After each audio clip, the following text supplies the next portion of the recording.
माला दंडकमंडलोदर कट्यांगरक्षक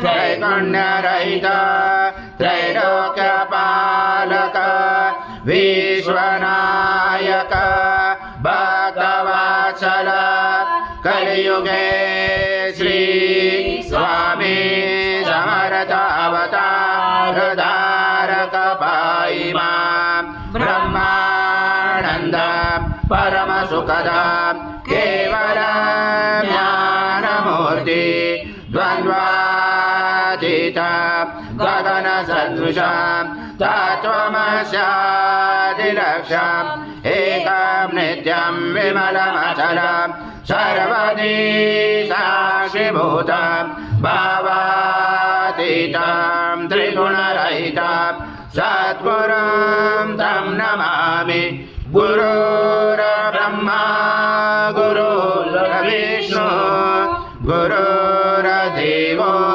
महेश्वरा गुरुर्साक्षात् परब्रह्म तस्मै श्री गुरवे नमः। सद्गुरु स्वामी समर्थ महाराज देवताभ्यो नमः। आवाहनाते तुलसी पत्रं समर्पयामि। सद्गुरु स्वामी समर्थ महाराज देवताभ्यो नमः। आसनाते तुलसी पत्रं समर्पयामि। ओम श्री सद्गुरु स्वामी समर्थ महाराज देवताभ्यो नमः। घृतस्नानं समर्पयामि। घृतस्नानान्तरेण शुद्धोदकस्नानं समर्पयामि। सकल पूजाते सर्वोपचारार्थे गन्धपुष्पं समर्पयामि।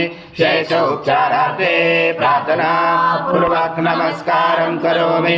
ओम जायन्ते नित्यं सं ब्रह्मा सं विष्णु सं रुद्र सं इन्द्र सं अग्नि सं वायु सं सूर्य सं चन्द्रमा सं ब्रह्म भूर्भुवस्वरं गणादि पूर्वमुच्चार वणादि तदनन्तरम् अनुस्वार परतरार्धिरुचितं तारेण रुचितम् एतत्त्वमनुस्वरूपं गकार पूर्वरूपं मकारो मध्यमरूपम् अनुस्वार शान्तरूपं बिन्दुरुधरूपं नादसन्धानं सहित सन्धि सहिषा गणेश विद्या गणगुरुचेन चोद्गायत्री छन्द गणपति देवता।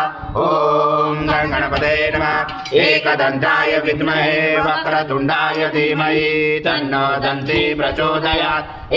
ओम पूर्ण ब्रह्माय विद्महे परमहंसाय धीमहि तन्नो स्वामी प्रचोदयात्।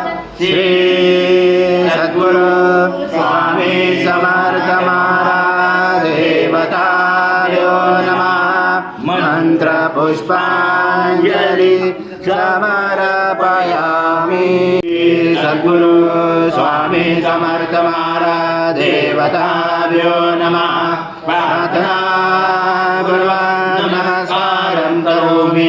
हरि ओम तत्सत् हरि ओम तत्सत् हरि ओम तत्सत्। स्वामी समर्थ जय जय स्वामी समर्थ महाराज श्री स्वामी समर्थ जय जय स्वामी समर्थ श्री स्वामी समर्थ जय जय स्वामी समर्थ महाराज श्री स्वामी समर्थ जय जय स्वामी समर्थ श्री स्वामी समर्थ जय जय स्वामी समर्थ महाराज श्री स्वामी समर्थ जय जय।